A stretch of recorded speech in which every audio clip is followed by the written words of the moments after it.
తండ్రి అయిన దేవుని నామానికి మహిమలు కాక ఈ యొక్క సంధ్యావేళ ఈ యొక్క ఆరాధన కూడి చేరి వచ్చిన సహోదరులు ప్రియులు పరిశుద్ధులందరికీ ప్రభు నామబెట్ట శుభవందనాలు తెలియజేసుకున్నట్టు మన ఈ యొక్క శనివారం దినంలో యథావిధిగా ప్రవక్తల గురించిన ధ్యానం చేస్తున్నాము. ఆ భాగంగానే ఈరోజు కూడా ఒక ప్రవక్త ఓబద్యా అనే ఒక ప్రవక్తను గురించి మనము చూస్తున్నాము. ఆమోసు గ్రంథం తర్వాత అదే ఉండేది. ఓబద్యా అనే గ్రంథము ఒక అధ్యాయమే రాశారు. యాక్చువల్లీ ఈయన చాలా అధ్యాయం రాశారంట, పుస్తకాలు ఉన్నాయంట. కాకపోతే ఆ ఆలయము బబిలోను రాజు వచ్చి నెబుకద్నెజరు పడగొట్టి చేసేటప్పుడు అవి ఆయన ఒక గ్రంథము ఇదైపోయినాయంట. తర్వాత ఇది రాశారంట. ఇది ఎక్కడో దొరికిన వాటిని ఎత్తుకొని చేశారంట. కొన్ని ముఖ్యమైన విషయాలు రాసిన. అయితే ఈయన చాలా గొప్ప విషయం. ఈ ఒక ప్రవక్త అయిన ఓబద్యా అంటే ఆయన పేరుకు అర్థం ఏమంటే సర్వెంట్ ఆఫ్ యెహోవా అంటే ఏమంటే యెహోవా సేవకుడు అని. తర్వాత వర్షిపర్ ఆఫ్ యెహోవా అంటే యెహోవాని ఆరాధించేవాడు అని, ఆరాధికుడు. చెప్పాలంటే ఆయన దైవ భక్తి కలిగిన భక్తుడు అంట. దైవ భక్తుడు అని ఉంది. అడిమై అంటే దేవుని దాసుడు, దేవదాసుడు అని వస్తుంది. దేవుని దాసుడు, అంత భక్తి ఇష్టం అంట ఆయన దేవుడు అంటే. కాబట్టి ఆయన పేరుకి అర్థం చాలా బాగుంది. సర్వెంట్ ఆఫ్ యెహోవా అంటే దేవుని ఒక పరిచారకుడు, యెహోవా పరిచారకుడు అని అర్థము. తర్వాత ఈయన దీని గురించి అంత క్లియర్గా రాయపడలే. ఆయన ఒక పుట్టుక అంతా కూడా రాయలే. కాకపోతే ఆయన రాజుల కాలంలో ఉన్నట్టుగా మాత్రం మనకు ఒక ఇది ఉంది. 1 రాజుల్లో 18:3 చూసినప్పుడు 3 నుండి 16 వరకు ఒక సంభాషణ ఉంది. అక్కడ కూడా దేని కొరకు ఈయన వెళ్తారంటే, యాక్చువల్లీ ఈయన ఒక పశువుల కాపరి. ఈయన కూడా ఏం చేస్తాడా, పశువును మందుని చేసేది ఈయన కూడా, ఆ పని ఈయన కూడా. అందుకే ఈయన ఏం చేస్తారంటే అక్కడ ఇద్దరు మాట్లాడుకొని దేని కొరకు వాళ్ళు వెళ్తారంటే చూడండి, అక్కడ ఉంది. ఈయన కూడా 1 రాజులు 18:3 అక్కడ మందకి నీళ్ళు ఉండదు, కరువు అయిపోయినప్పుడు ఆగాబు రాజు వచ్చి అడుగుతారు, నువ్వు ఒక పక్క నేను ఒక పక్క ఏం చేస్తాం, ఎదుర్కొని వెళ్తామంటారు. ఈయన కూడా ఆహాబు తన గృహ నిర్వాహకుడగు ఓబద్యాను పిలిపించెను. ఈ ఓబద్యా యెహోవా యందు బహు భయభక్తులు గలవాడై చాలు. ఇక్కడ ఏం పని చేస్తున్నాడు ఆయన? గృహ రాజు గృహాన్ని ఏం చేసేవాడు ఆయన? నిర్వాహకుడు. అంటే అన్ని ఆయన దగ్గర.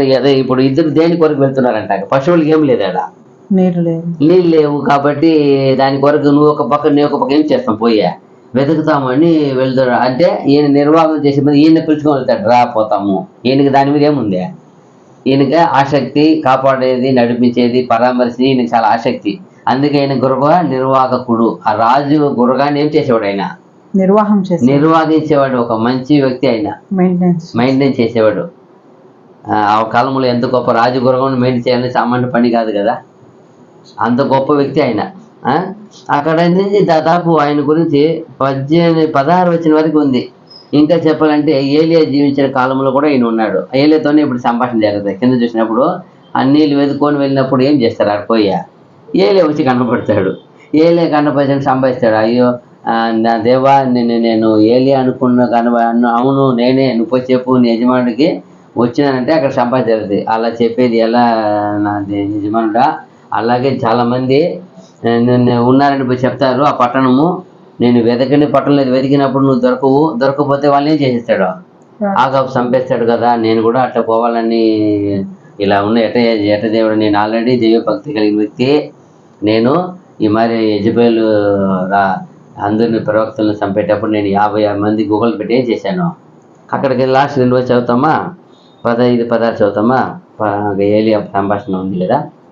ఏలియా, ఎవని సన్నిధిని నేను నిలవబడి ఉన్నాను, ఇజ్రాయేలు దేవుడైన ఆ యెహోవా జీవము తోడు, నిజముగా ఈ దినమున నేను ఆహాబును దర్శించుదునని చెప్పుచున్నాను. నేను అదే ముందు 2 వచ్చిన ఆయన చెప్తారు కదా, 50 మంది నేను దైవభక్తి కలిగిన వ్యక్తి అంటాడు ఆయన.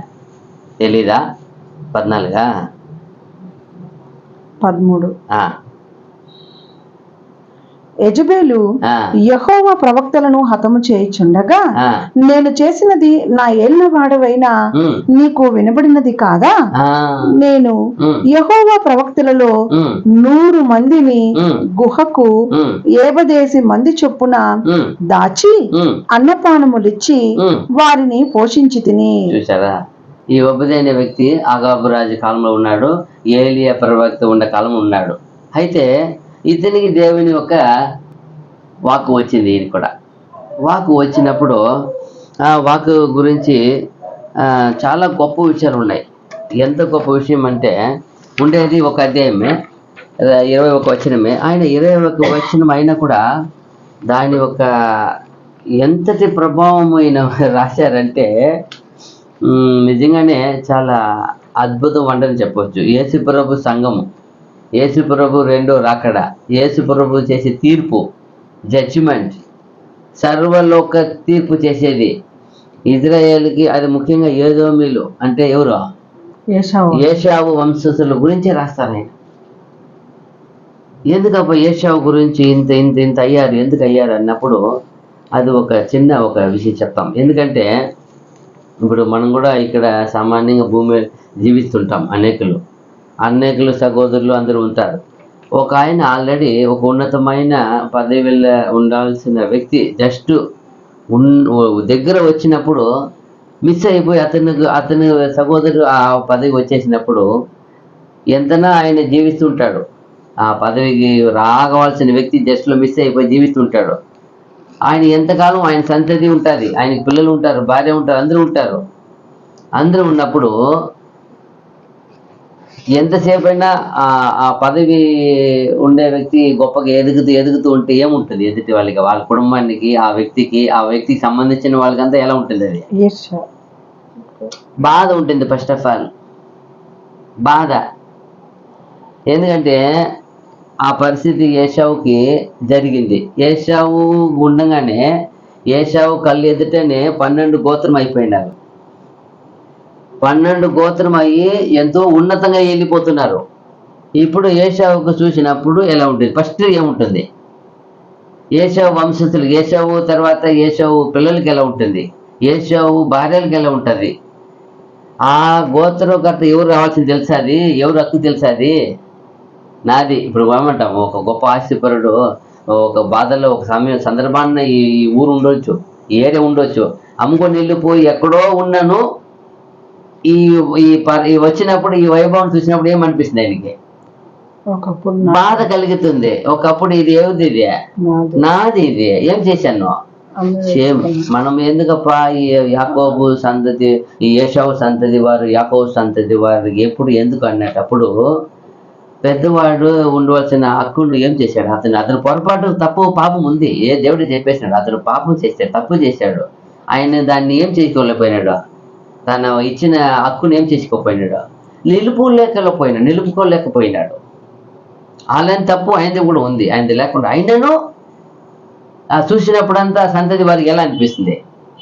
ఇప్పుడు మనమైతే ఇప్పుడు మనమే ఉన్నాం, చెప్తాం కదా, నా ఒక పదవి టెస్ట్లో మిస్ అయ్యి ఇంకొకటి వెళ్ళిపోయినాక ఐపీఎస్ అయిపోతే ఆ కింద పని చేస్తూ ఉంటే ఆ పదవికి రావాల్సిన వ్యక్తి ఎలా ఉంటుంది?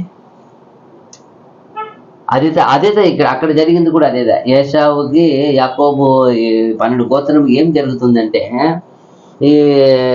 ఈ గొప్పగా ఎదుగుతున్నారు, గొప్పగా అయిపోయినారు. సర్వదేశమే ఎవరికి వచ్చేసింది? ఎవరి పేరు వచ్చేసింది? యాకోబుకి వచ్చేసింది. ఇజ్రాయేల్ పేరు మార్చేశారు, ఇజ్రాయేల్ దేశం అయిపోయింది.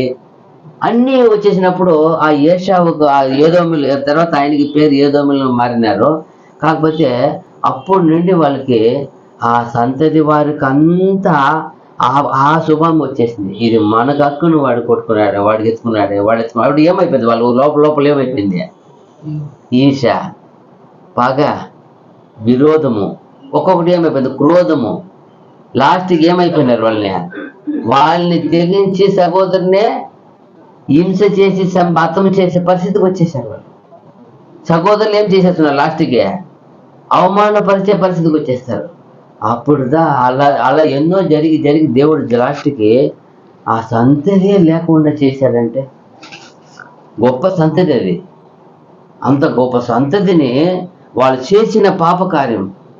ఈయన ఫస్ట్ ఈ ఒక అధ్యాయంలో 21 వచనాలు ఉన్నాయి. ఒకటి లాస్ట్ రాసుకోండి, చెప్తాను. 4 భాగాలుగా రాసుకుంటాం, 4 భాగాలు చూస్తాం.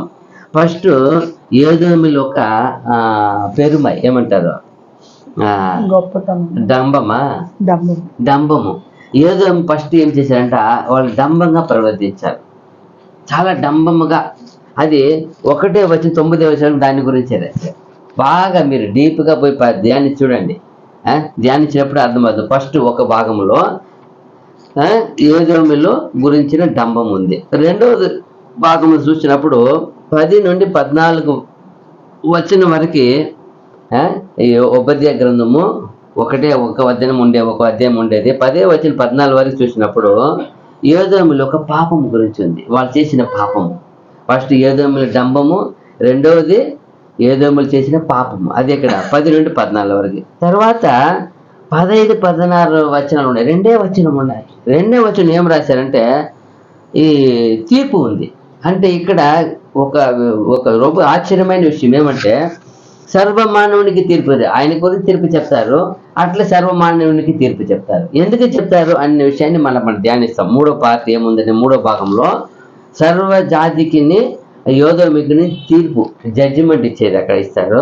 4వ పార్ట్ ఏమి ఇస్తారంటే 17 నుండి 21 వచ్చిన వరకు ఇజ్రాయేల్ యొక్క విమోచన, తర్వాత రాజ్యము, ఏమంటారు ఆ సియోను రాజ్యము, దాని గురించి ఉంది. ఈ 4 భాగాలు ఈరోజు మనం చూడపోయేది. 21 వచనమే 4 భాగాలుగా రాశారు. కానీ 3వ భాగం చాలా అద్భుతమైన భాగం. ఏమంటే ఆ ఏదోములు చేసిన డంబము, ఏదోములు చేసిన పాపము, అది దేవునికి అసహ్యమైపోయి వాళ్ళు నాకు చేశారు కదా. అలాగే ఎందుకు ఇది లోకానికి రాశారంటే, ఏదోములాగా ఎవరు చేసినాను, ఏ కాలంలో చేసినాను అలాగే చేస్తానని సర్వమానవుడికి తీర్పు చెప్పారు. ఎంతో వండర్ తెలుసా. ఒక ఒక హిస్టరీ రాస్తాం, రాసినాక అది ఎన్నటికి పనికి రావాలని రాస్తే ఎలా ఉంటుంది. అది ఇంకా ఎప్పుడుగో భూమి అంతమయ్యే వరకు ఆ ఒక రికార్డు చెడిపోతుందంటే అన్ని మానవునికి ఎంత గొప్ప విషయం కదా. చూడండి అలా రాశారు. ఇలా రాసినప్పుడు చాలా అద్భుతమైన విషయం. ఫస్ట్ మనం 1 నుండి 1 వాక్యం ధ్యానిస్తాం. ఉపద్య గ్రంథము 1 అధ్యాయం 1 వచనము. ఓబద్యకు కలిగిన దర్శనము. ఏదోమును గురించి ప్రభువు యెహోవా సెలవిచ్చినది, యెహోవా యొద్ద నుండి వచ్చిన సమాచారము మాకు వినబడెను. ఏదోము మీద యుద్ధము చేయుదుము లెండని జనులను రేపుటకై దూత పంపబడి ఉన్నాడు. ఫస్ట్ ఎందుకు ఆయన ఇలాంటి ఒక హెచ్చరిక ఇస్తున్నాడు చూసినప్పుడు, దాదాపు ఇది ఎప్పుడు జరిగిందంటే 500 ఆయన వచ్చిన తర్వాత రాస్తారు. ఇది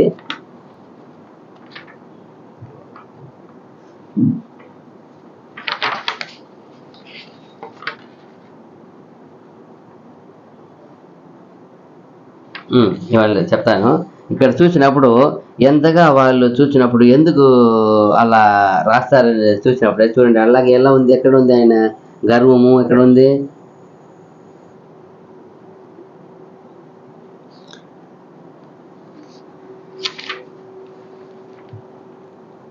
ఏమంటారు 2వ వచనం ఏం చెప్తున్నాడు? నిన్ను 2 చదవండి. నేను అన్యజనులలో నిన్ను అల్పునిగా చేసి తిని నీవు బహుగా తృణీకరింపబడుదువు. అత్యున్నతమైన పర్వతముల మీద ఆసీనుడై ఉండి కొండ సందులలో నివసించేవాడా, నన్ను క్రిందికి పడద్రోయగలవాడై వాడెవడని అనుకునివాడా, నీ హృదయపు గర్వము చేత నీవు మోసపోతివి. ఇక్కడ అంతా చెప్పబడింది. ఎందుకంటే ఉపద్య కలిగిన దర్శనం ఇది. ఏమది? ఒక దర్శనం ఇది. ఆయన దర్శనంలో దేవుడు చెప్పిన విషయాన్ని రాసేసి ఏం చేస్తాడు, రాజుకి ఏది చెప్తాడు. అంత గొప్ప విషయం ఇది చూడండి. ఆయన ఏం చెప్తున్నాడు, నీ ఏం చేస్తున్నాడు, నీ హృదయం ఏం చేసావంట, గర్వము చేత నీవు మోసపోతివి. అదిదా నీ హృదయపు గర్వపు చేత. ఈ ఫస్ట్ భాగం ఏం చూడవచ్చు, గర్వము. ఎంత గర్వం చూడండి. గర్విష్ఠుల్ని ఎవరు అణగతొక్కుతారంట? దేవుడే అణగతొక్కేవాడు. గర్విష్ఠులు అంటే ఆయనకు అసహ్యము. ఎందుకు అనగతొక్కుతారు? వద్దు అని నాశనం చేసేట్టుగా నాశనం. అది అనగతొక్కేది ఏం అర్థమో? నాశనము. సాతాను ఏం చేశాడు? యేసుప్రభు ఏం చేశాడా? కాలు కింద ఏం చేసేసాడా? అనగ తొక్కేసాడా? వెనక తొక్కి ఏమి అయిపోయింది?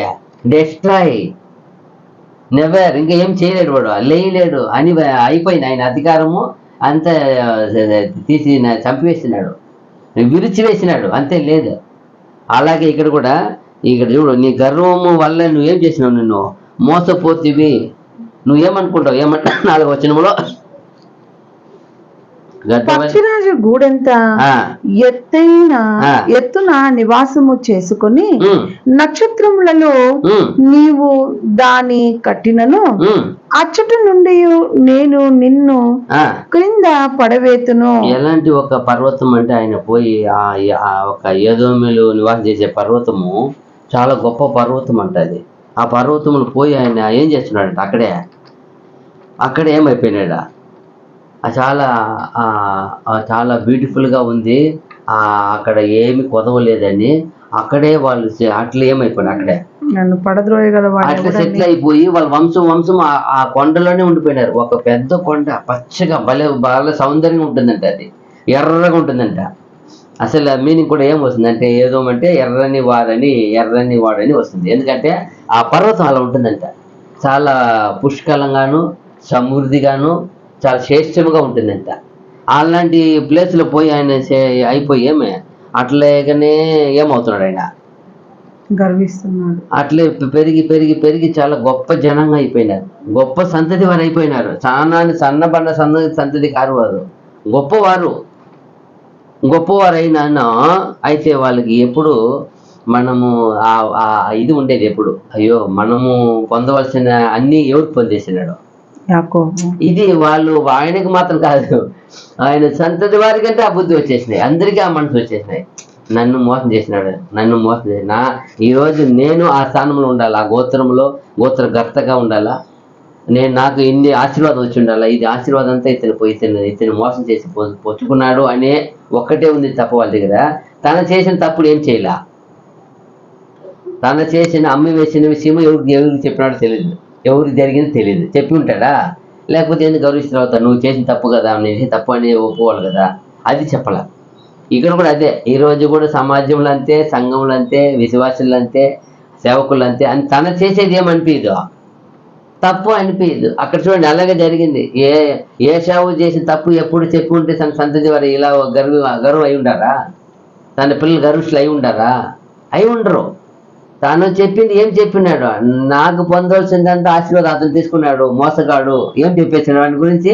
మోసగాడు. నాకు రావాల్సిన ఆశీర్వాదం తీసుకున్నాడనే నూరి పోసి సంతతి అలా అయిపోయింది. ఏశావు సంతతి వారికి పేరే ఏదోములు. ఆ ఏదోము వాళ్ళంతా ఏమైపోయినారు? అందరూ అలాగే అయిపోయినారు. అప్పుడు దేవుడు ప్రత్యేకంగా ఉపదేశాన్ని పంపి, ఉపదేశాలకు ఇంకా ఎన్ని ఇలాగే యెషయా కూడా రాస్తారు. యెషయా కూడా ఈ ప్రవచనం వస్తుంది. మళ్ళీ ఈయనకి ఇర్మియా కూడా వస్తుంది. ఇర్మియా రాస్తారు మళ్ళా చక్కగా. అది కూడా కొన్ని మళ్ళీ చూస్తాం. చూసినప్పుడు ఎందుకు ఇలా ఈరోజు మనము జరిగిన విషయాన్ని యథార్థంగా మనం ఏం చేస్తామో మా పిల్లలు ఏం చేస్తారు? అలాగే ఒప్పుకొని విడిచిపెట్టాలి. అదిదా మన అందుకంటారు ఎల్లవేళ మీరు యథార్థవంతులై ఉండడి, నీతిని అనుసరించడి. ఇప్పుడు నా నీతిని, నా సత్యముల గురించి అబ్రహాం ఏం చేస్తాడని దేవుడికి తెలుసు. ఇతడి వెనకటి సంతతి వారికి నా నీతిని, నా విధిని ఏం చేస్తాడని ఉంది, నేర్పుతాడని ఉంది. ఇప్పుడు ఆ విధి నేర్పినాడు కాబట్టి ఈశాక్ ఎలా వచ్చాడు, వీళ్ళు ఎలా వచ్చారు? ఆయన ఎందుకు రాలేకపోయారు? అది ముఖ్యం గమనించాల్సింది. ఏమంటే మనం ఏమి బోధిస్తామో, మనం ఏమి జీవిస్తామో, మన సంతతి వారు ఏమవుతారు? దాన్ని అనుసరించి వస్తారు. ఇక్కడ ఏశావులో చూడవచ్చు. ఏశావు ఎంతసేపు మోసగాడు యాకోబుని చెప్పాడు తప్ప, నేను తప్పు చేశాను, అతను మోసం చేసింది న్యాయమే, అతను కాదు, నేనే తప్పు చేశాను. దేవుడు వచ్చి ఏం అడిగినాడు? మీరు ఏశావు అంటూ మీలో పెట్టుడు ఉండవద్దని చెప్తారా కాబట్టి యాకోబు అంటే నేను చెప్పలా, యాకోబుని ఎగ్జాంపుల్ చెప్పలా. యాకోబు చేసింది ఏమే? తల్లి చెప్పింది. ఏమని చెప్పిందంటే, ఇతను చేసింది ఉంది. ఇతను చేసిన పొరపాటు ఎవరు తెలుసా? ఏం చేశాడు? శ్రేష్ఠ పుత్ర బాగానే చేశాడు, ఎవరు తెలియకుండా అమ్మి వేశాడు కదా. అది ఎంత పొరపాటు కదా. దీని కారణం ఎవరు? నువ్వు అమ్మకపోతే నిర్లక్ష్యం. నువ్వు అమ్మినావు కాబట్టి దాన్ని ఆయన చెందవలసిన రూట్ ఉంది కదా, రూట్ ఆశీర్వాదం పొందగలవు కదా ఆయన. నువ్వు దానికి ఫస్ట్ కారకుడు ఈయనే కదా. అది గ్రహించాల. తాను చేసిన తప్పుని విడితే చేసేసి మరిచి వదిలిపెట్టేసి ఎదుటివాడి మీద మోసగాడు చెప్తే మోసం చేయడానికి అవకాశం ఇచ్చింది ఎవరు? దాన్ని నువ్వే కదా చేసింది. అదిదా తన తప్పిదాన్ని ఎవరో సరి చేసుకుంటారో అతను ఏం చేస్తాడు? అందుకంటే తప్పిదం ఒప్పుకున్నవాడు ఏం చేశాడు? కనికరం పొందును. ఇప్పుడు ఆయన ఏం చేశాడు? ఆయన తప్పిదం ఒప్పుకున్నాడా? వచ్చి దేవుని దగ్గర ఏమన్నాడు? ఆయన క్షమాపణ కోరాడా? దేవుని దగ్గర ఎన్ని కోరాడు ఆయన? దేవా, నా అన్న నన్ను మరి వస్తాడు, నన్ను ఏం చేయి నువ్వు? ఎన్ని రాత్రి బాగులు ఏం చేస్తున్నాడు? ఎవరితో పోరాడుతున్నాడు ఆయన? ఎందుకు? తను చేసిన తప్పును ఒప్పుడు ఏం చేస్తున్నాడు? అందరినీ విడిచిపెట్టేసినాడు. ఎవరిని పక్కన పెట్టుకోవాలా? భార్య పిల్లల ఆస్తి అంతా ఏం చేసేసినాడు? వద్దు నేను దేవుడితో ఏం చేయాలా? అదిత ఇక్కడ ఏమైనా ఉందా? దేవుడితో ఇతను పోరాడినట్టు ఉందా? మాట్లాడినట్టు ఉందా? ప్రార్థించినట్టు ఉందా? దేవుడిని మొక్కినట్టు ఉందా ఎక్కడైనా? అదితా కావాలి. ఆయన ఒంటరిగా పోయినా కూడా ఎవరితో మొక్కుతాడు? ఆయన పోయే దేవుడితో భయభక్తి కలిగి ఉన్నాడు. తన మామ ఎన్నిసార్లు మోసం చేసినా కూడా ఏమవుతున్నాడు? ఆయన మోసపోతూ ఉన్నాడు. ఎందుకు? వివాహం ఏం చేసినాడు ఆయన? దేవుని చిత్తం కూడా ఉంది అనుకోండి, అది ఆయన రావాలని, సంతతి రావాలని ఇంద్రాన్ని ఇచ్చి అయినా కూడా ఇది ఫస్ట్ ఏం జరుగుతుంది? అక్కడ మోసమే జరుగుతూ ఉంది. ఎందుకంటే ఇతన్ని చేసే పని దేవుడు ఆశీర్వదిస్తని తెలుసుకొని ఇక 7 ఏళ్ళు వెళ్ళిపోతే ఎలా అని ఇంకా 7 ఏళ్ళు ఏం చేయాలి? ఈయన మన దగ్గరే పెట్టుకోవాలా, ఆయన నోటితో రప్పించాలని అలా కన్నింగ్ ఏం చేస్తాడు? అలా చేస్తాడు ఆయన. ఎవరు? లాభాన్ని. అయితే ఈయన మోసపోయాడు. ఆయన అందుకే చెప్తాడు, తన ఎవరిలో కాదు, మళ్ళా ఆయన కూతురే కదా ఇది. ఏం చెప్తాను? మీ తండ్రి ఇప్పటికే నన్ను ఎన్నోసార్లు ఏం చేశాడు? నన్ను దేవుడు ఇది అంటాడు, ఈ రోజు చుక్కు నాది అంటాడు, కొంచెం బాగా బలికి వచ్చినప్పుడు ఈ చుక్కు అంతా నీవి నాది అంటాడు, మళ్ళీ ఇది వరి నీది అంటాడు, మార్చేస్తాడు. ఇలా ఎన్నిసార్లు మార్చాడు. ఏది నక్కలు పట్టుకోపోయింది, ఏదైనా తోడు ఎత్తుకుపోయింది నా చేతులు అడిగి తీసుకున్నాడు, నాకు సంబంధం లేదంటారు ఆయన. అలా ఎన్నిసార్లు మోసపోయి అన్నప్పుడు కూతుర్లు ఏం చేస్తారు? ఇప్పుడు ఆయన కూతుర్లే ఈయన భార్యలు. ఈయనేం చెప్తాడు? రా, నా తండ్రి అలా మోసం చేసి నాకు చూసి తెలుసు, పోతావురా. అన్ని ఏం చేసి వీళ్ళు ఏం చేశారు? ఎత్తుకొని వచ్చేసారే. అప్పుడు అర్థం చేసుకోవాలి ఎంతగా ఆయన మోసపోయిన వ్యక్తి. ఒక్క మోసం చేసిన వ్యక్తికి ఎంత గుణపాఠం నేర్పించాడు దేవుడు. ఎన్ని ఏళ్ళు నేర్పించాడు? దాదాపు 20 ఏళ్ళు నేర్పించాడు ఆయనకి. ఇతను కూడా ఏంలా, అతను వాంటాడుగా ఒకసారి ఆయన అమ్మ వేశాడు, ఈయన చేశాడు కదా. ఆయన అదిదా తప్పు ఉంది. తప్పుని ఎప్పుడు ఒప్పుకుంటారో అప్పుడే ఇక్కడ మళ్ళీ 4-5 వచ్చిన ఏముంది? చోరులే గాని రాత్రి కన్నము వేయవారే గాని నీ మీదకి వచ్చిన ఎడల తమకు కావలసినంత మట్టుకు దోచుకుందరు కదా. ద్రాక్ష పండ్లను ఏరువారు నీ యొద్దకు వచ్చిన ఎడల పరిగా ఏరుకొను వారికి కొంత ఎండునిత్తురు కదా. నిన్ను చూడగా నీవు బొత్తుగా చెడిపోయి ఉన్నావు. చూసారా ఎంత ఘోరమైన? చూడండి, ఇది దాదాపు క్రీస్తు మునుపు 586లో రాయబడిందంట ఈ యొక్క ఇది. తర్వాత వాళ్ళు వచ్చి చెదరగొట్టినప్పుడు పోయినాయి. ఎవడు నెప్పుకొద్దని చూసి ఆలోచించి పడగొడతారు కదా, అప్పుడు అన్ని పోయినట్ట. ఈయన గ్రంథం పోయినాక తర్వాత 586లో దీన్ని చేతి రాశారంట ఈ యొక్క గ్రంథం గురించి, ఏదోముల గురించి. ఇక్కడ చూసినప్పుడు ఎంత బాగుంది చూసంటే 1వ వచనంలో ఆయన హృదయంలో ఉన్న అగము చేత మోసపోయాడంట. ఆయన హృదయంలో ఉన్న అగము చేత, ఏదోములు తన డంబము చేత వాళ్ళకి కలిగిన ఒక ఏమంట, ఆ ఇయర్కి ఏమంటారు, ఆ భద్రత, ఆ కొండ అంటే చాలా సేఫ్టీ అంట వాళ్ళకి. కొండలు ఎవరు ఏం చేయలేరు, సడన్గా ఏం చేయలేరు. ఎవరు వచ్చి పరిగెత్తి వచ్చి పైకి యుద్ధం చేయలేరు. వీళ్ళు రావాలని లేట్ అవుతుంది. వీళ్ళు అందరికీ చెప్తారు ఆ కొండ ఎంతో వాళ్ళకు చాలా సేఫ్టీ అంట, ఏమంటారు భద్రత ఇచ్చిందంట. అందువలన వాళ్ళు చాలా గర్విలుగా ఉన్నారంట, గొప్ప అతిశయపడుతుంటారంట. వాళ్ళకు కలిగిన ఆ యావత్తును గురించి ఎంతో వాళ్ళు గొప్పగా ఉన్నారంట.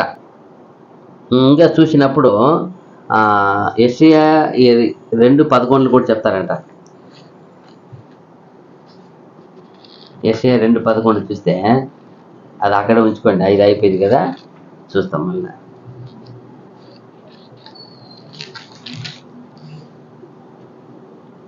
నరుల ఆ, అహంకార దృష్టి ఉమ్, తగ్గింపబడును, ఆ, మనుషుల గర్వము అనగద్రొక్కబడును. అదిదా ఏమంట, నరుల అహంకార దృష్టి ఏం చేయబడుతుంట, తగ్గింపబడును, ఆ, మనుషుల గర్వము అనగద్రొక్కబడును. అదిదా.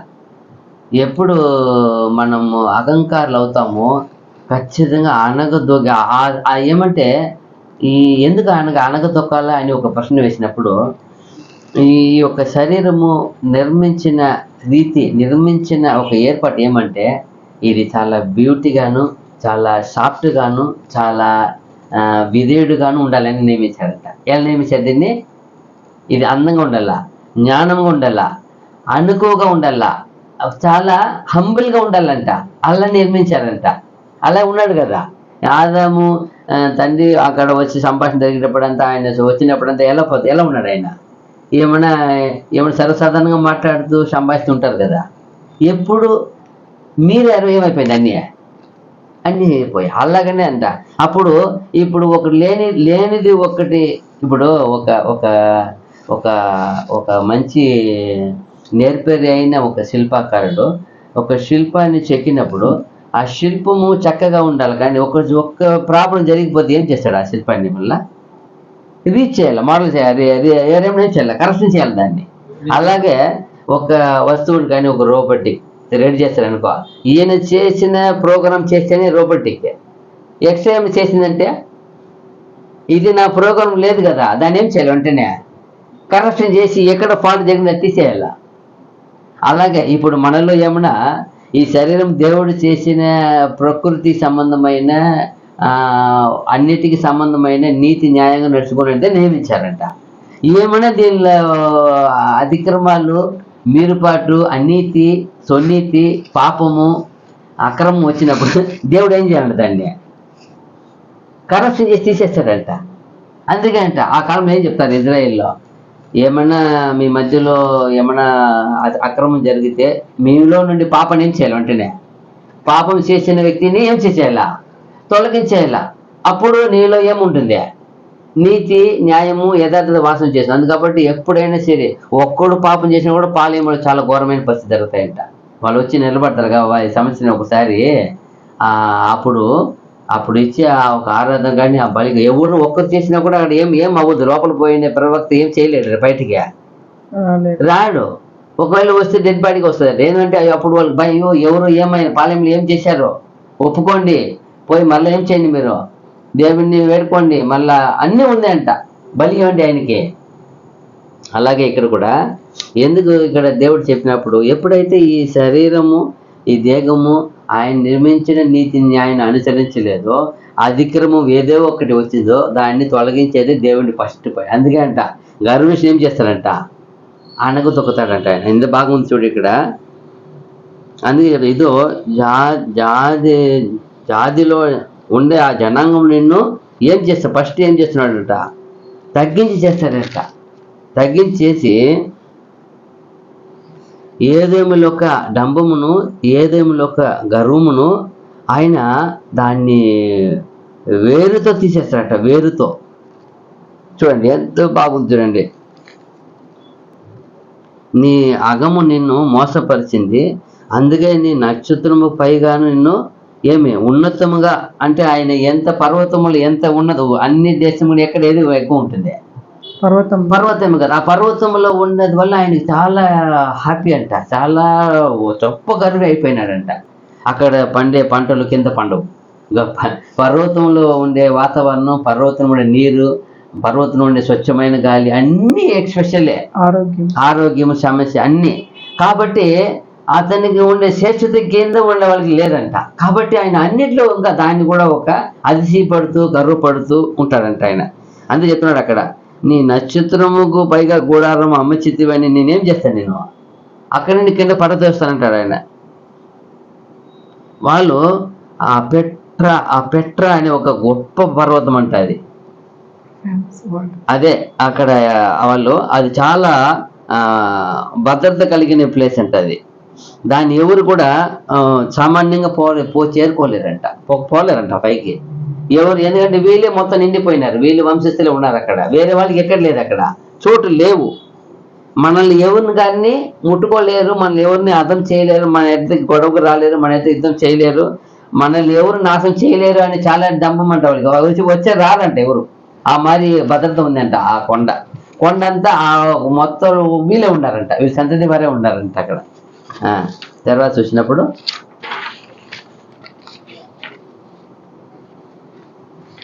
అక్కడ ఇంకొక వచనం చదవచ్చు కదా, మత్తయి సువార్త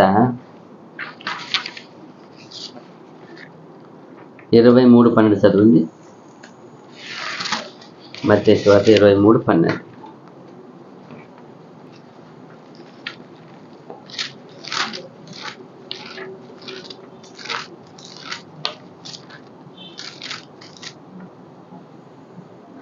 తన్ను తాను హెచ్చించుకున్న వాడు తగ్గింపబడును, తన్ను తాను తగ్గించుకున్న వాడు హెచ్చింపబడును. ప్రభు ఎంత చక్కగా చెప్పారు, తన్ను తాను హెచ్చించుకోవాలి. ఇప్పుడు ఏదో మీరు ఏం చేస్తుంటారు, ఇప్పుడు మా గొప్ప గురించే చెప్తూ ఉంటారు, మేము అట్లా మేము ఇట్లా అని గర్వపడుతూ ఉంటారు. కాబట్టి అదే ప్రాబ్లం వచ్చింది.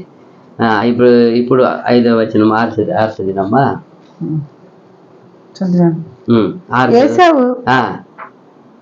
5 చదవండి. పర్వాలేదు. చోరులే గాని రాత్రి కన్నము వేయువారే గాని నీ మీదకి వచ్చిన ఎడల తమకు కావలసినంత మట్టుకు దోచుకుందరు కదా. ద్రాక్ష పండ్లను ఏరువారు నీ యొద్దకు వచ్చిన ఎడల పరిగా ఏరుకుని వారికి కొంత ఉండనిత్తురు కదా. నిన్ను చూడగా నీవు బొత్తిగా చెడిపోయి ఉన్నావు. ఎంతగా ఆయన బొత్తిగా అంటే ఆయన దగ్గర వచ్చి వారికి అంత సమృద్ధి ఉంది అంటాడు. ఎత్తుకోండి, అంత సమృద్ధి ఎత్తుకోపోండి. దేవుడు అది మంది చేసినాడు. ఆయన అనుకోండి సేఫ్టీ అని. దేవుడిని భద్రత, ఆయన కృప కనికరం తొలగించేస్తే ఏం లేదు మనకి. ఏ ప్రాణానికి ఏం లేదు, ఏ వస్తువుకి ఏం లేదు, ఏ శరీరానికి ఏం లేదు. శరీరం కావచ్చు, వస్తువులు కావచ్చు, దుస్తులు కావచ్చు, నీ యావత్తు ఏం చేయాల్సిందే. అదే ఆయన చెప్తున్నాడు. అందరూ ఎత్తుకొని పోదురు కదా, నువ్వేం చేసి ఉన్నావు, బొత్తిగా ఏం చేయబడతావు. ఇప్పుడు నువ్వు బొత్తిగా చెడిపోయి ఉన్నావు నువ్వు. అందువల్లనే దేవునికి ఇష్టంలే. ఎందుకు ఇప్పుడు ఒక చెట్టు మంచి ఫలం కావాలని నాటారు, చూశారు. అది ఎరువు ఎన్ని వేసినా కూడా, ఎన్ని మందులు ఎన్ని నీరు పెట్టినా కూడా అది పొత్తిగా చెడిపోతా ఉందంటే ఏం చేస్తారు చెట్టుని? అయ్యో ఇంత కాస్ట్లీ చెట్టే, ఇంత విత్తనం ఇంత కాస్ట్లీ కొన్నామే అని దాన్ని చూసుకుంటూ ఉంటారా? అది పొత్తిగా ఏం చేస్తా ఉంది? ఒక చెట్టు చెడిపోతే పక్కన ఉండేదానికి ఏమవుతుంది? దాని రోగం ఏమవుతుంది? అంటుకుంటుంది, పాకుతుంది. దాన్ని ఏం చేసేయాలి వెంటనే? ఆ చెట్టునే తీసి కాల్చేయాల. లేకపోతే ఆ దానిలో ఉండే అన్ని వైరస్ దేనికి వస్తాయి? పక్క చెట్టుకి. కాబట్టి అది ఒక మంచి వ్యవసాయకుడు చేసే పని అది. అదే ఇది కూడా చెప్తున్నాడు, నువ్వు బొత్తిగా ఏం చేస్తున్నావు, చెడిపోయి. అందువల్ల ఇంకా నేను ఏం చేయలేకపోతాను, నేను మార్పు చెందించలేకపోతాను, ఏం చేయాల్సింది నేను. అది చెప్తున్నాడు దేవుడు.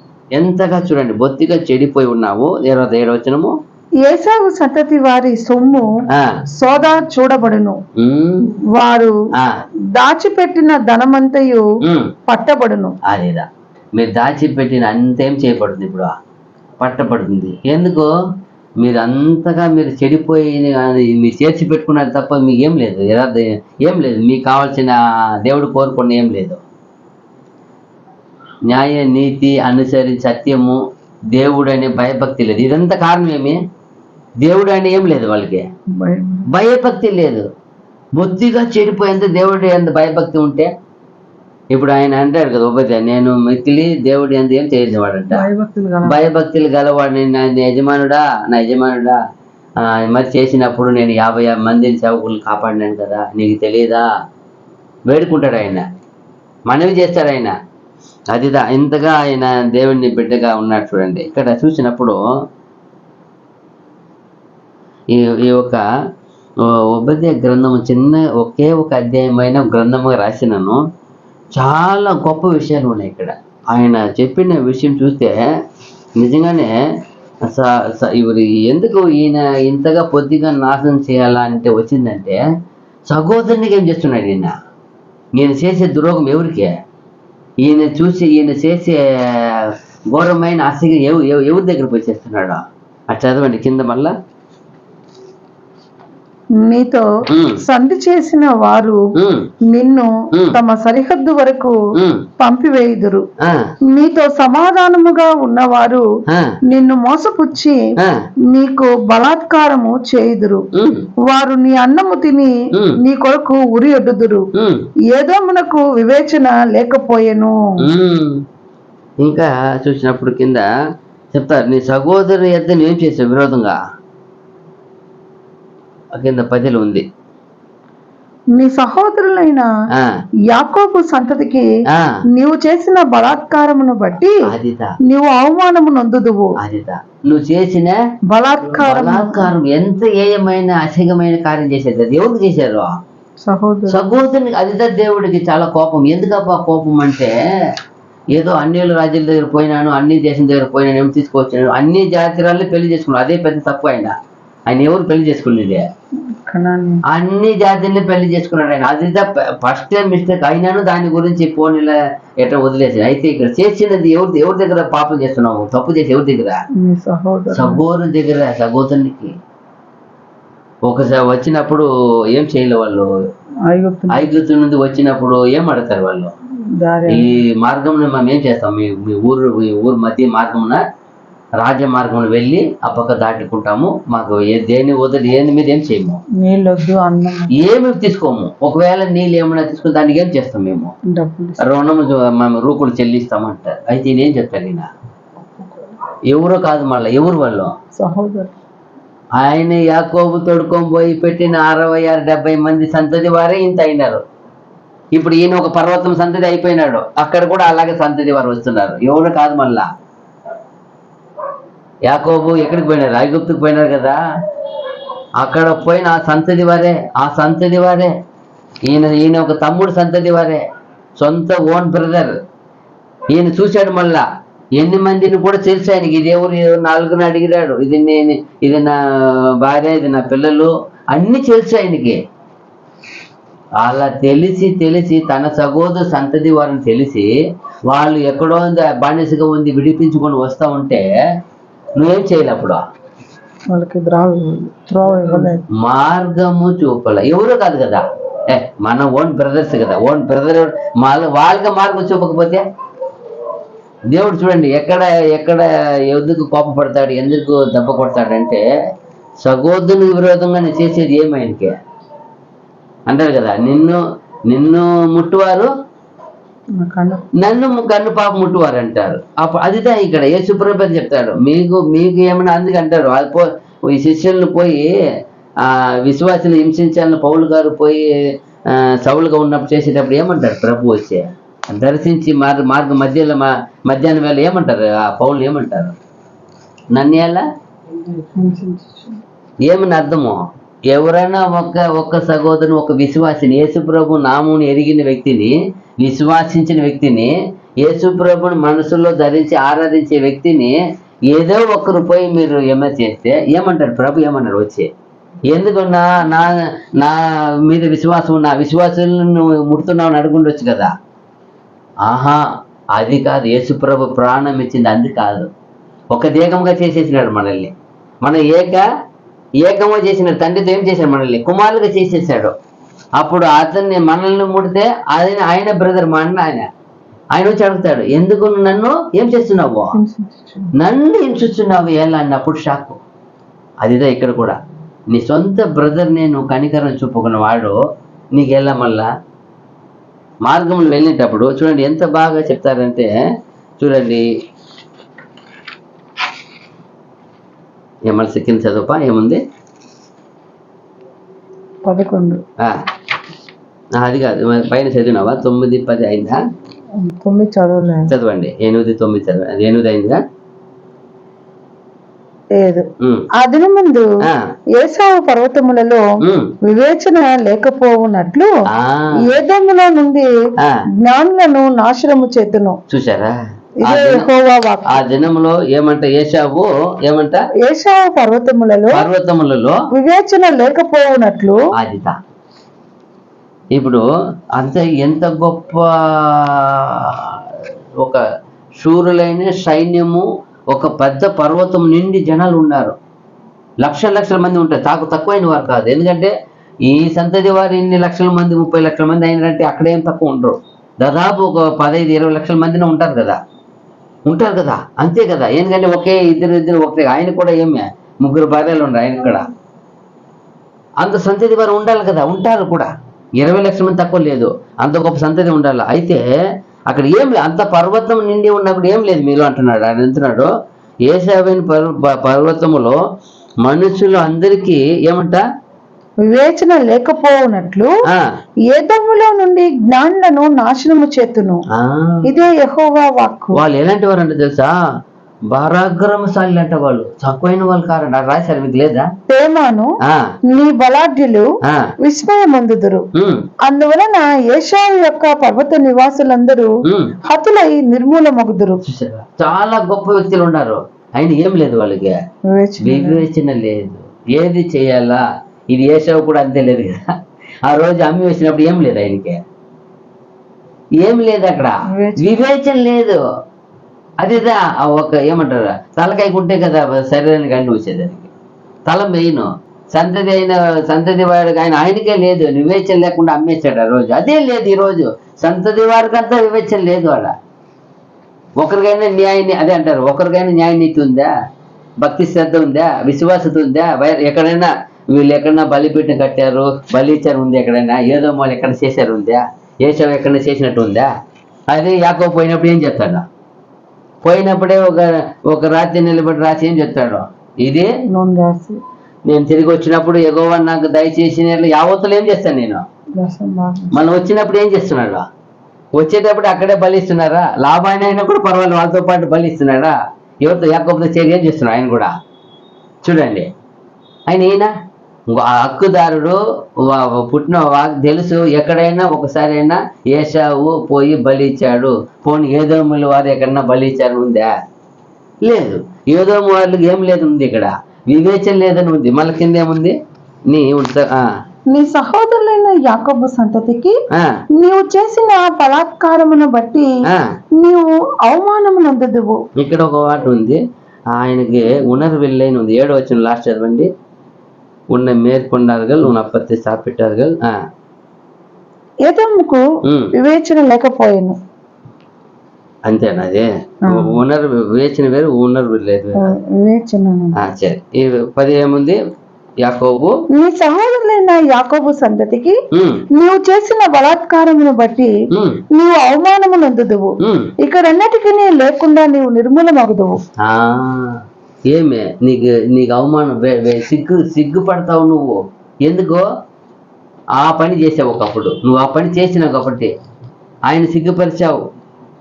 ఎంత బాగా చూడు, ఆయన చెప్తా చూడు. ఇక్కడ ఇర్మియాలో కూడా ఇదే వచనము 49 చూసినప్పుడు 15 నుండి చూస్తే ఇర్మియాలో ఉంది చూడండి. ఆయన ఎలా ఈ ప్రవచనం దేవుడు ఎందరి దగ్గర హెచ్చరించి మాట్లాడారో. ఇర్మియా 49 15 నుండి 18 వరకు. జనములలో అల్పునిగాను మనుషులలో నీచునిగాను నేను నిన్ను చేయుచున్నాను. నీవు భీకరుడవు, కొండ సందులలో నివసించువాడా, పర్వత శిఖరమును స్వాధీనపరుచుకుని వాడా, నీ హృదయ గర్వము నిన్ను మోసపుచ్చెను. నీవు పక్షిరాజు వలె నీ గూటిని ఉన్నత స్థలములో కట్టుకొనినను అక్కడ నుండి నిన్ను క్రింద పడవేసిదను. ఇదే యెహోవా వాక్కు. ఏదోము పాడైపోవును. ఇప్పుడు వచ్చి చూడండి, ఎవరి గురించి ఇది? ఇప్పుడు ఏదోము ఏదోము గురించిన ప్రవచనం ఎవరికి వచ్చింది? వాక్కు ఇర్మియా కూడా ఇదే సేమ్ యాజ్ ఇట్ ఈస్ జరుగుతుంది. చూడండి, ఆ ఒకే విషయాన్ని అనేక సేవకుల దగ్గర ఏం చేస్తున్నారు? ఇది హెచ్చరిస్తున్నారు, దృఢపరుస్తున్నారు. హెచ్చరించి పోయింది వాళ్ళకి, పోయి చెప్తారు. ఏదోము వాళ్ళకి చెప్పమని పోయింది అది. కానీ ఎందరితో చెప్పిన ఏం లేదు. అదే పోయింది చూసి చదివినాం కదా, ఆయనకి ఏం లేదు, వివేచన లేదు కదా. ఎన్ని మంది చెప్పిన బుద్ధి అయినోడికి వింటాడా? విశ్వసిస్తాడా? గిరిగించాడు. మూర్ఖుడు. ఏమి అర్థమో? మూర్ఖత్వం అంతే. మూర్ఖులు వాక్యం చూడవచ్చు, వినరు, విశ్వసించరు, కరెక్ట్గా దాన్ని సరిగ్గా చేసుకోరు. అందుకే ప్రాబ్లం ఇక్కడ. ఏదోములు ఎందుకంటే అది ఏం లేదు, వాళ్ళకి వివేచన లేదు. మరలా ఏదోము పాడైపోవును దాని మార్గంలో నడుచువారు ఆ, ఆశ్చర్యపడి ఆ, దాని ఇడుమలన్నీ ఉమ్, చూచి ఉమ్, వేళాకోళము చేయుదురు. ఉమ్. చూసారా అక్కడ 18 ఒకటి కూడా ఉంది, 18 చదివారా? సొదొమయు ఆ, గొమొర్రాయు ఆ, వాటి సమీప పట్టణములను ఆ, పడగొట్టబడిన తర్వాత ఆ. వాటిలో ఎవడునూ కాపురం ఉండకపోయినట్లు పోయినట్లు ఏ మనుష్యుడును ఆ. అక్కడ కాపురం ఉండడు. ఎంత గొప్ప వైభవంగా ఉండే పర్వతము అది. అంత వైభవమైన పర్వతము, సమృద్ధి కలిగిన పర్వతము, సమస్తము కలిగిన పర్వతము, ఏ లోటుపాటు లేకుండా, ఏ భయం లేకుండా, అంత భద్రత కలిగిన ఒక మంచి పర్వతము లాస్ట్కి ఏమైపోతుందని వాక్కు ఉంది తెలుసా? అక్కడ ఎవ్వరూ నివాసం చేయలేనంతగా బొత్తిగా సొదొమ కొమొర్రాలు ఏమైపోతుందండి, అది నాశనం అయిపోతుందని. ఎంత గొప్ప దేవుడు ఉగ్రత కోపం వస్తే ఎంతగా చూడండి. ఒక గొప్ప సంతతి వారు, ఒక గొప్ప పర్వతం పొన్ను ఉన్నారు. అలాంటి పర్వతం ఒక దేవునికి వ్యతిరేకంగా చేసిన పాపము తీర్పు చేసిన దేవుడు అంతే.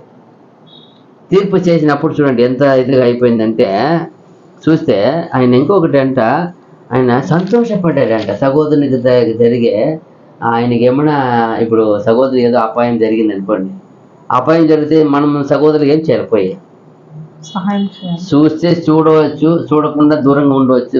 విన్నాక మనకేం కలగల? అపాయం కలిగిందంటే మనం దేవుని దగ్గర ఏం చెప్పాలి? ఆయన గురించి ఏం చేయపోతాము? ప్రార్థన చేసాం, దేవా అయ్యో మా సహోదరు నాకు కలిగింది విన్నాము, ఖచ్చితంగా పోయి చూడాలా. చూడే అవకాశం వచ్చినప్పుడు మనం చేయాల్సి పక్కన చేయాలి. పోయి ఎక్కడో దూరంగా ఉన్నాము అని చూడలేని పరిస్థితి మనం ఏం చేయాలి? దేవునికనే ఏం చేయాలి? మనము ఆయన గురించి బాధపడి, దుఃఖపడి, వేదన పడి, దాని గురించి విచారించి, ఇప్పుడు ఏం సౌకర్యం ఎన్ని ఉన్నాయి కదా విచారించేది, ఏం ఫోన్ చేసి ఏం చేయవచ్చు? ఏదో ఒక విధంగా అది ఇక్కడ ఈయన ఏం చేశాడంటే ఆయన సంతోషపడాడంట. ఎక్కడ వచనం ఉంది సార్? 7 నుండి 9 ఎక్కడ ఉందో సంతోషపడినాడు ఉంది. నీ అవర్గలే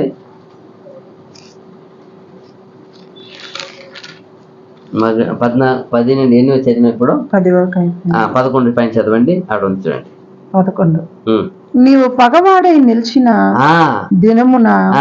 దినమందు పరదేశులు వారి ఆస్తిని పట్టుకుని పోయిన దినమందు అన్యులు వారి గుమ్మములలోనికి చొరబడి యెరూషలేము మీద చీట్లు వేసిన దినమందు నీవును వారితో కలిసి కొంటివి కదా. చూసారా? వాళ్ళు చెరపట్టి దోచుకుపోతా ఉంటే ఇతను కూడా వాళ్ళతో పోయి ఏం చేశారంట? చొరబడి పంచుకున్నాడంట. ఇంకా కింద నీ సహోదరుని శ్రమానుభవ దినము చూచి నీవు ఆనందం ఉంద తగదు. చూసారా ఏం చేశాడంట? ఆయన ఆనందపడ్డాడు. పడి యెరూషలేమును అన్ని ఎత్తుకొని దోచుకొని పోతా ఉంటే ఇతను అనుకుంటే కనీసం దుఃఖపడవచ్చు, ఏమైనా బాధపడవచ్చు. పోయి పంచుకున్నాడంట. దానితో పాటు వాళ్ళతో పాటు ఏం చేయాలంట? చొరబడి యెరూషలేము మీద చీట్లు వేసిన దినమందు. అంటే ఏం అర్థమో? నీవును వారితో కలుసుకుంటేవి కదా. పంచుకున్నాడు. ఇతను కూడా భాగం తీసుకున్నాడు. నేను నీతో వస్తాను, నువ్వు ఎత్తుకొని నాకు భాగం. ఏమన్నా తగునా? ఇది ఎంత ఘోరమైన కార్యం, తగని కార్యం. దుఃఖపడవలసిన వ్యక్తి ఇదే అబ్రాహం. ఎత్తుకోండి, లోతుకు అబ్రహాముకు భేదం జరిగింది, పని వాళ్ళకి జరిగింది. సరే నువ్వు సహోదరు ఉన్నాంపా, మనం చేయకూడదంటే నువ్వు ఇటు పోతే నేను ఇటు పోతాను అని చెప్పి ఇద్దరు ఒక్కొక్క దిక్కును వెళ్ళిపోయినారు. కొంతకాలం తర్వాత ఏదో రాజు వచ్చినాడు. ఏం చేశాడు? లోతుని ఆయన కలిగిన భార్య పిల్లల్ని యావత్తుని ఏం చేశాడు? ఒక ఆయన ఎత్తుకొని వెళ్ళిపోయినాడని అబ్రహాం సంతోషపడ్డా? తన ఇంటిలో ఉన్న పని వాళ్ళంతా 318 మందికి అందుకి ఎత్తి ఇచ్చి కత్తిలంతా రెడీ చేసి పోయి ఏం చేశాడు? పోయి వాళ్ళని యుద్ధం చేసి తీసుకొని వచ్చి తన సహోదరునికి ఫ్రీడమ్ చేసి ఆ రాజుకి ఏం చేస్తున్నాడు? అన్నిటినీ ఆ దేశంలో సైన్యం అంతా తీసుకెళ్ళిపోయినారు. అంతా కలిగిన దేవుడు తెచ్చి విడిపించి. అదిదా ఒక సహోదర ప్రేమ అంటే, అదిదా ఈ అబ్రహాము. చూడాల, ఎక్కడో వెళ్ళిపోయినాడు. మనకి వాడికి ఈ మాటలు లేవు, ఫోన్లను వదిలేవచ్చు కదా. లేదు చూడండి ఎంత చక్కగా. అలాగే ఇక్కడ ఏం చేశాడు? ఏదో మీరు ఏం చేశారు? ఆ రోజు చెప్తున్నారు, పగవాడు వచ్చి నీ సహోదరుని దోచుకొని చీట్లు వేసినప్పుడు నువ్వేం చేసిన? వాళ్ళతో పోయిపట్టు ఆస్తిని పట్టుకుని పోయిన దినమందు అన్యులు వారి గుమ్మములలోనికి చొరబడి యెరూషలేము మీద చీట్లు వేసిన దినమందు నీవును వారితో కలుసుకుంటివి కదా. అర్థమా? వాళ్ళతో కలుసుకొని వంతు తీసుకున్నట్టే కదా. మళ్ళా కింద నీ సహోదరుని శ్రమ దినము చూచి నీవు ఆనందం తగదు. చూసారా? మరలా యూదా వారి నాశన దినమున వారి స్థితిని చూచి నీవు సంతోషింప తగదు. చూసారా? అది ఎంత అనీతి అంటే ఆయన చేసింది, చాలా అనీతి. ఆయన ఎంతగా చూడండి, ఒక ఆపవలసిన వ్యక్తి వాళ్ళతో ఒప్పందం చేసుకొని వాళ్ళకు పోయి వాళ్ళతో పంచుకొని సంతోషపడ్డాడు. నువ్వు మగిర్చిగా ఉంటావు నా మగిర్చి సంతోషపడాడైనా. ఎంత ఘోరమైన పరిస్థితి. మళ్ళీ కింద ఇంకా 13 నా జనుల ఆపద్దినమున నీవు వారి గుమ్మములలోనికి చొరబడ తగదు. వారి ఆపద్దినమున నీవు సంతోషపడుచు వారి బాధను చూడ తగదు. వారి ఆపద్దినమున నీవు వారి ఆస్తిని పట్టుకున్న తగదు. ఇదంతా ఏదంతా తగదు అని దేవుడు చెప్పి ఉన్నారో, ఇచ్చి ఉన్నారు ఆజ్ఞగా. ఇదంతా ఎంత వ్యతిరేకం చేశాను చూడు. శ్రేష్ఠ భాగం పుత్రులు అమ్మి వేసేసాడు. ఎక్కడి నుంచి తగదు పని చేశాడు. అన్ని రాళ్ళు వివాహం తగదు చేసేసినాడు. ఎంత చూడండి, ఎన్ని విధాలుగా, సహోదరుని విరోధంగా త్వరపడి రాదు. సహోదరికి అన్ని తగదన్నే కార్యమంది చేసినాడు ఆయన. అందుకే దేవుడు మరలా వారిలో తప్పించుకుని వారిని సంహరించుటకు అడ్డ త్రోవలలో నీవు నిలువ తగదు. చూసారా? వాళ్ళకి అపాయం వచ్చినప్పుడు నువ్వు ఆదుకొని తగదాలి, కానీ ఏం చేసావు ఇప్పుడు నువ్వు? అడ్డ త్రోవలలో అడ్డ త్రోవలు ఎదురు శత్రువు లాగా నిలబడ్డాడు. తప్పించుకున్న వారిని సంహరించుటకు. చూసారు? అదే శత్రువులాగా యుద్ధం చేసేది, వాళ్ళని నాశనం చేయడానికి పోయినాడు. ఎన్ని విధాలుగా సహోదరుని ఒక సంతతి వారికి చేసిన ద్రోహం చూసారా? సహోదరునే నాశనం చేయాలని ఆశపడ్డాడంటే ఏమి? చొరబడేది, సంతోషపడేది, వాళ్ళని సొమ్మును దోచుకునేది. ఎన్ని విధాలుగా చూడండి. ఈ ఒబ్బది ఆ ఏదోములకు ఉన్న ఏషావు సంతతి వారికి ఉన్న గుణం చూడండి. ఎందుకప్ప ఒక సంతతి ఈరోజు లేదు కదా, ఏదోములు లేదు ఈరోజు. ఆ సంతతి లేకుండా ఎందుకు పోయిందంటే వాళ్ళు చేసిన ద్రోహములు, వాళ్ళు చేసిన ఒక ఏమైన కార్యాలు. ఏదంతా దేవుడు తగదు అన్నాడు, అన్నీ చేసేసారు. వాళ్ళకు దుఃఖపడినప్పుడు ఈయన సంతోషపడేది, వాళ్ళు దొంగలు వచ్చి చెరపట్టుకొని పోతే ఆనందపడేది, వాళ్ళు సొమ్మును దోచుకునే దానికి సీటు తోడు ఉండి ఇవన్నీ పంచుకునేది. వాళ్ళు తప్పించుకొని పారిపోతామంటే శత్రువులాగా ఎదురా నిలబడి వాళ్ళని సంహరించేది. ఏమండి ఇదిదా దేవుడు ఇచ్చిన చట్టమా? సహోదరు అది ఎవరు చేసేది? ఇదే సొంత సహోదరుడు సంతతికి చేసేదేనా? సహోదరు పిల్లలైతే ఎవరి పిల్లది? నా పిల్లల్ని వంటివారు కదా. ఏమంటారా? అన్న పిల్లలు నా పిల్లలు ఒకటే కదా, తమ్ముడు పిల్లలు నా పిల్లలు ఒకటే కదా.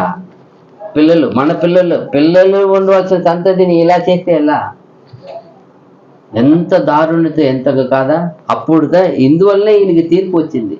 మరలా అతనికి శేషించిన వారిని శత్రువుల చేతికి అప్పగింప తగదు. చూసారా? అతన్ని చెందిన వారిని అంతా ఏం చేసి శత్రువుకి ఏం చేసేసినాడు? అప్పగించి తగదంటే చేసినాడు, అప్పగించినాడు ఆయన. మరలా యెహోవా దినము అన్యజనులందరి మీదకి వచ్చుచున్నది. ఇంతవరకు చూసిందంతా యాకోబు గురించిన ఏషావు సంతతి ఏదోముల గురించిన ఆ పాప కార్యము. ఇక్కడ తీర్పు చెప్తాడు. ఇప్పుడు ఈ తీర్పు చెప్పేటప్పుడు సర్వలోకాన్ని కలిపి చెప్తాడు తీర్పు. ఇప్పుడు ఎందుకప్పా ఇలా చెప్తాడు దేవుడు అన్నప్పుడు ఇక్కడ చాలా గొప్ప విషయము. ఎవరైనా సరే వెనకాల ఇప్పుడు భూమి ఇంకా ఉండే ఎందరో వస్తారు కదా, ఎవరు వచ్చినా సరే సహోదరునికి ఇలా చేసేవాడికి ఇదే తీర్పు అంట. ఎవరికి? ఏదోమి వాళ్ళకు ఏషావు సంతతి వారికి ఎలా తీర్పు చేశాడు దేవుడు. ఎవరైనా కావచ్చు, మన సహోదరునికి ఎవరు చేసినానో ఈ లోకములో వెనకాల వచ్చే వారికి ఇదే అంట, ఇది తీర్పు అంట. ఎందుకే ఇక్కడ కంపైన్ ఈ 2 వచనం మధ్య చూడాలి పర్టికులర్ గా 15, 16 వచనం మట్టు లోక తీర్పుని రాశారు. అక్కడ ఏం రాశారు?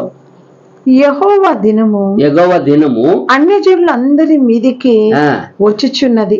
చూడండి, ఇప్పుడు ఇక్కడ ఎవరు కంపేర్ చేశారు? ఇప్పుడు అన్ని జనులు వచ్చేసారు. ఇప్పుడు వరకు ఏదోముల గురించే మాట్లాడారు, ఇక్కడ అన్ని జనులు మాట్లాడతారు మళ్ళా. అప్పుడు నీవు చేసినట్టే నీకును చేయబడును. అదిదా ఇప్పుడు నీకు చేయనట్టే అని ఎవరు ఎగ్జామ్ చెప్తున్నారు? ఏశావును ఆయన ఏదోము సంతతి వారు చెప్తాను, నీకు చేయనట్టే వారికి ఏం చేస్తాను నేను? నువ్వు చేసినట్టే నీకును చేయబడును.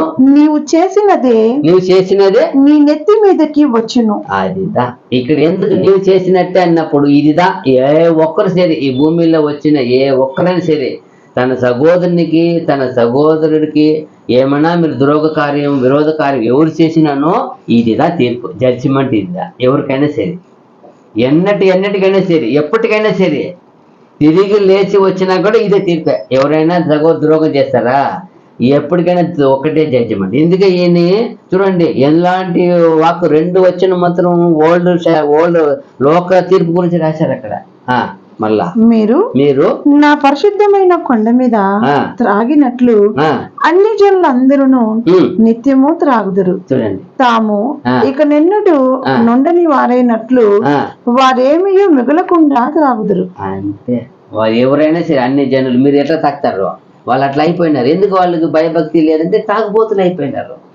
దేవుని భయం భక్తి లేదు. బాగా సమృద్ధి దొరికింది, మంచి పంట, ద్రాక్ష బాగా పండుతాయంట ఆ కొండలో. ద్రాక్ష బాగా సమృద్ధి అయినా బాగా ఇదే ఎంజాయ్. చూడండి ఎంతగా ఈ విరోధంగా దేవుడు ఏర్పరచుకున్న ప్రియులకి విరోధంగా చూడండి. సొంత సహోదరే కదా, విరోధ భావమే ఉండకూడదు. ఎప్పుడైనా చేసినాడు ఆయన. ఇప్పుడు మనసులో తలుచుకుంటే ఎంత చూడండి. మళ్ళా కింద 16 వచనము ఈ 2 వచనం వరకు చూసినప్పుడు ఇది ఎందుకు అది చెప్తాం కదా. ఈయన చేసినట్లు ఈయన ఏదోము వాళ్ళు ఎవరు చేసినా సరే, ఆ సంతతి వారు చేసినట్టు ఎవరు చేసినా సరే ఇదే తీర్పు. అందుకే లోకమును కూడా తీర్పు ఇదే అంటాడు. ఇదే తీర్పు అని రాయబడింది అక్కడ. ఇక్కడ చూస్తే యెషయా 13, 9, 11 కూడా ఒక వచనం చూడవచ్చు మనము. యెషయా 13 అధ్యాయము 9 వచనం ఒకటి చదవండి, తర్వాత 11 వచ్చాము. యెషయా 13 అధ్యాయం 9 వచనం. యెహోవా దినము వచ్చిచున్నది, దేశమును పాడు చేయుటకును పాపులను బొత్తిగా దానిలో నుండకుండా నశింపజేయుటకును క్రూరమైన ఉగ్రతతోను ప్రచండమైన కోపముతోను అది వచ్చును. 11 వచనము.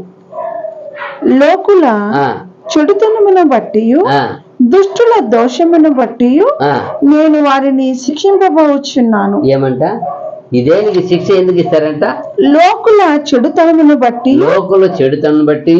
దుష్టుల దోషమును బట్టి నేను వారిని శిక్షింపబోచున్నాను.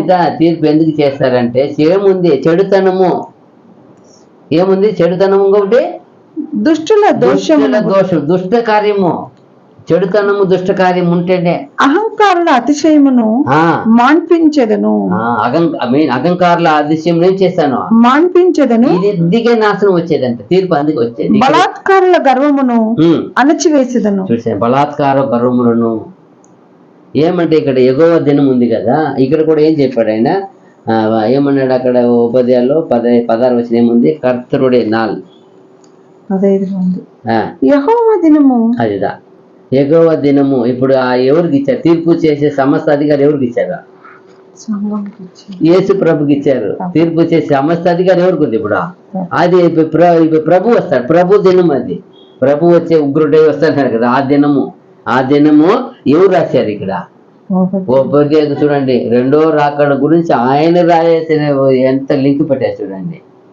తీర్పు దినము, ఒక దినం అంటారు కదా తీర్పు దినము, ఆ దినం గురించి ఆయన చక్కగా రాశారు. తర్వాత కింద వచనము 17.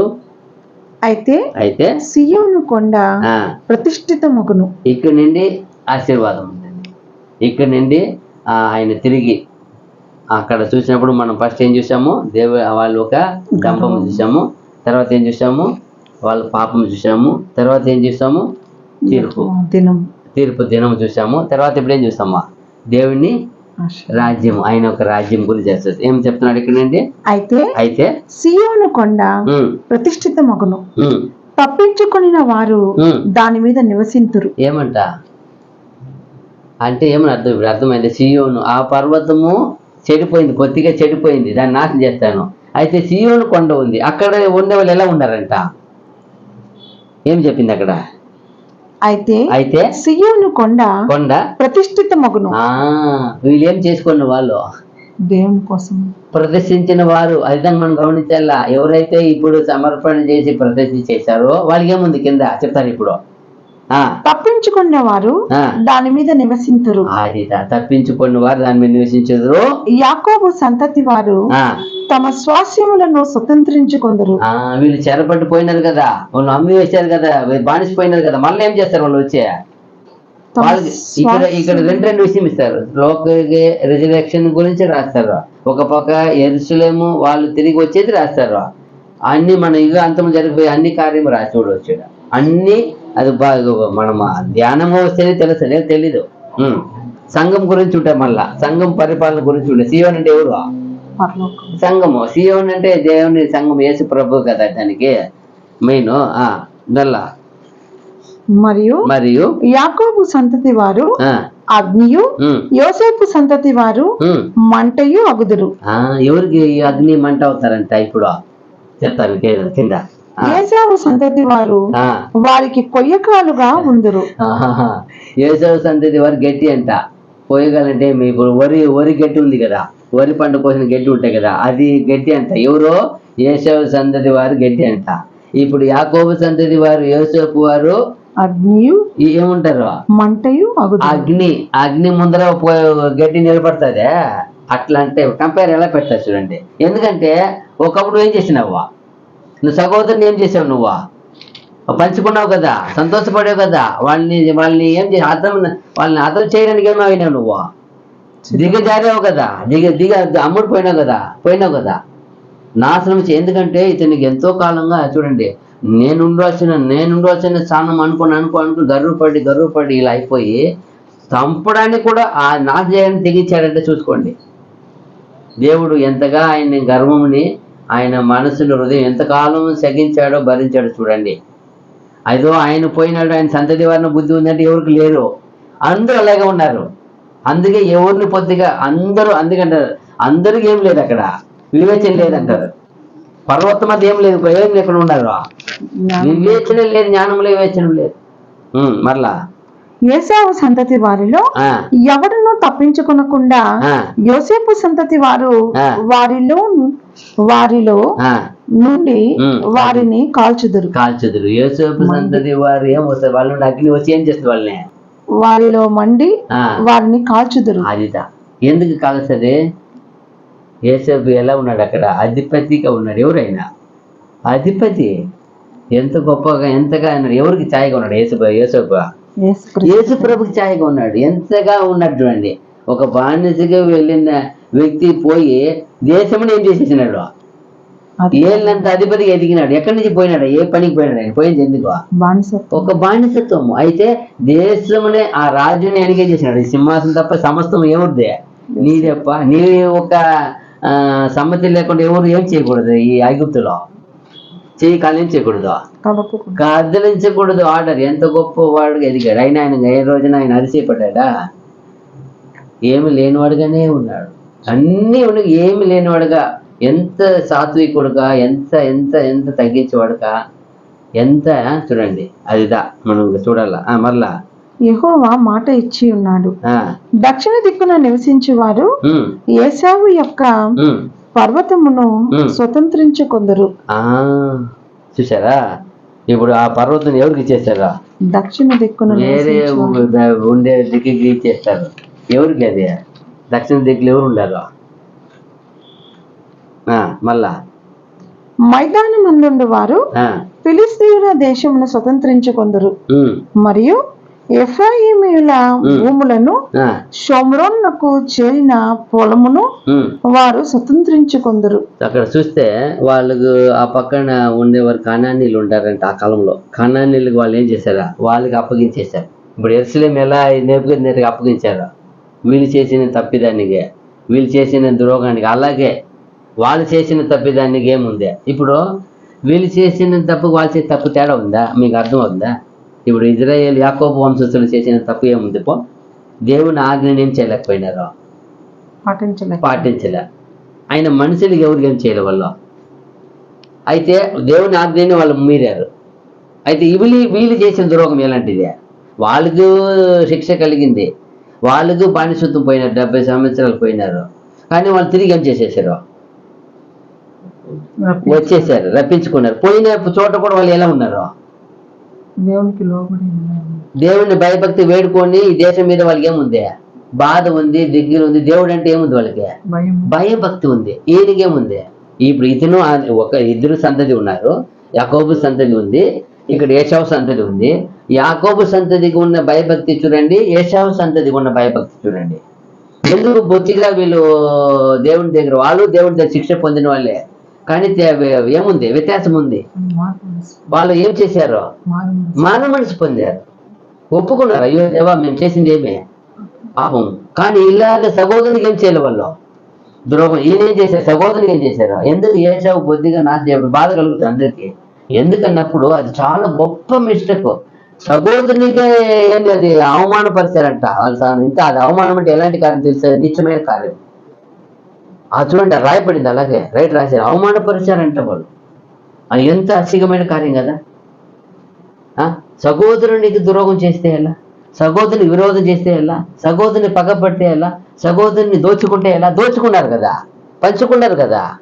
సహోదరునికి ఏం చేస్తున్నారు? లాస్ట్కి సంతతిని అంతం చేయాలని శత్రువుగా నిలబడారంట, వాళ్ళు నాశనం చేయాలని నిలబడారంట. ఎన్ని ద్రోహాలు ఉన్నాయి. ఎక్కడ మారు మనసు పొందాలి వాళ్ళు, ఎంత పడినా మారు మనసు పొందాలి వాళ్ళు. చూడండి, వాళ్ళు చెరపట్టిపోయినారు, తిరిగి వచ్చేసారు. కానీ వీళ్ళు అంతమైపోయినారు. కారణము ద్రోహమే మిగిలినాయి.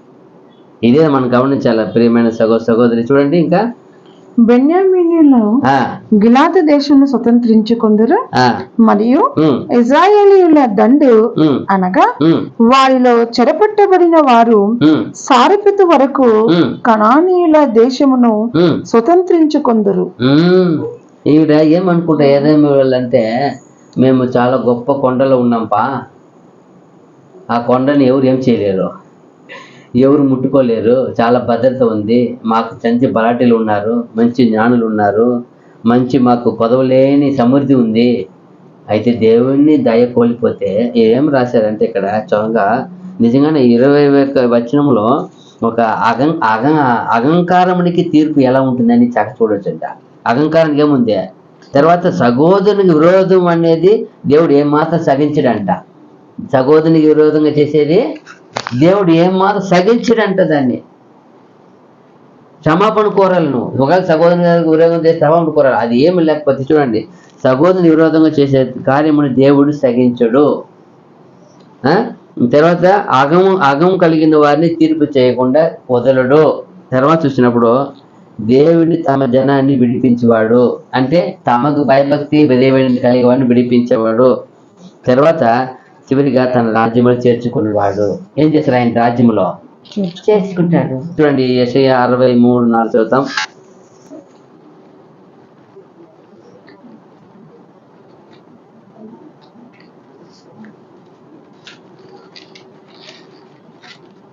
యెషయా 63:4. పగ తీర్చుకున్న దినము నా మనసులకు వచ్చెను, విముక్తి చేయదగిన సంవత్సరము వచ్చి ఉండెను. విముక్తి ఏమంట? విడిపించి రక్షించి విమోచన ఇచ్చే దినం ఆయనకి ఏమంట? వచ్చి ఉండెను. ఇప్పుడు చదండి 21, అది ఉపద్య 21. మరియు ఏశావు యొక్క కొండకు తీర్పు తీర్చుటకై సియోను కొండ మీద రక్షకులు పుట్టుదురు. అప్పుడు రాజ్యము యెహోవాది అగును. రక్షకుడు ఏం చేస్తున్నారు అక్కడికి? రక్షకులు పుట్టుతారంట. ఇప్పుడు ఎవరికి న్యాయం చేసేదానికంట? సీయోను పర్వతం ఏం చేస్తారంట వాళ్ళు వచ్చి? ఏశావు యొక్క కొండకు తీర్పు తీర్చడానికి కదా. ఇప్పుడు ఏమబ్బా ఏశావు కొండ అంట? సియోను పర్వతం వెళ్ళవలసిన పరిశుద్ధులు ఉన్నారు కదా, వీళ్ళంతా ఇప్పుడు ఏం చేయబడాలి? అందరూ తీర్పు చేయడానికి. మనం ఎందుకు పుట్టున్నా? మనము పుట్టుదురు అని ఏం చేశారు అక్కడ? పుట్టుదురు అంటే ఏం ఇంకా పుట్టలేదన్నమాట. పుట్టుదురు ఇంకా మనము పుట్టుతున్నాము, గర్భంలో ఉన్నాం, పుడతాము. అప్పుడు ఇది జాగ్రత్తగా గమనించాలా. ఆ సియోను పర్వతానికి మనల్ని పుట్టించాడు. మనం ఎలా ఉన్నాము? ఇద్దరి సంతతి వారు ఉన్నారు. ఇక్కడ ఏశావు సంతతి వాళ్ళు ఏదోములు ఉన్నారు, అక్కడ యాకోబు సంతతి వారు ఇజ్రాయేలు ఉన్నారు. కానీ ఇద్దరికు దేవుడు తీర్పు ఇచ్చారు. కానీ ఒకరు మారు మనసు పొంది తిరిగి వచ్చారు, దేశమును కట్టుకొని సాగుని ఉన్నారు. ఒకరు ఈ వరకు ఆ దేశమే లేకుండా దేని వల్లే సొదొమ గొమొర్రా వల్ల ఏమైపోయింది? అంతమైపోయింది. ఇది ఈ విషయాన్ని ఎవరికి ఇచ్చారు? ఓబద్యా రాశారు. 21 వచనము చాలా గొప్ప వచనం. నిజంగానే ఆయన పాయింట్ ఎలా దేవుడు ఆయనకి అంత గొప్ప ఆశీర్వచనండి. ఆయన ఎవరైనా ఒక రాజు గురగ నిర్వాహకుడు. అక్కడ కూడా ఏమి ఆయన చూసి అన్ని అక్కడ చాలా కాలం నీళ్ళు లేకపోతే పశువుల కోసం నీళ్ళ కోసం వెళ్తాడు ఆయన. ఒక పక్క రాజు, ఒక పక్క ఆయన గూగల్ పోయి వెళ్తాము ఎక్కడన్నా అంటే దేవుణ్ణి. ఇదే ఆయన దేవుని భక్తి ఉంటే ఎవరిని అడిగి ఉండాలి? ఆయన రాజు ఎవరిని అడగాల? దేవా మాకు నీళ్ళు లేవు స్వామి, మాకేం రప్పించో. నీళ్ళు రమ్మంటే వచ్చేస్తుంది కదా. ఒక చోట్ల ఒక దేశంలో రేపు యుద్ధము రావాలి, నీళ్ళు లేవు దేశంలో. తెల్లారులే చూసినప్పుడు వాళ్ళు తోయమంటారు, ఇదంతా కావాలి తోవి పెట్టమంటారు. తెల్లారి ఏం వచ్చేస్తారు అక్కడ? దేవుడు అనుకుంటే ఎక్కడ నీళ్ళు రప్పించేది? అలాగే ఇదే ఇక్కడ చూడొచ్చు. ఇక్కడ ఈయన ఓబద్యా ఆ ప్రవక్త మూలంగా చాలా గొప్ప విషయాన్ని, 4 విషయాన్ని చాలా గొప్పగా రాశారు ఆయన.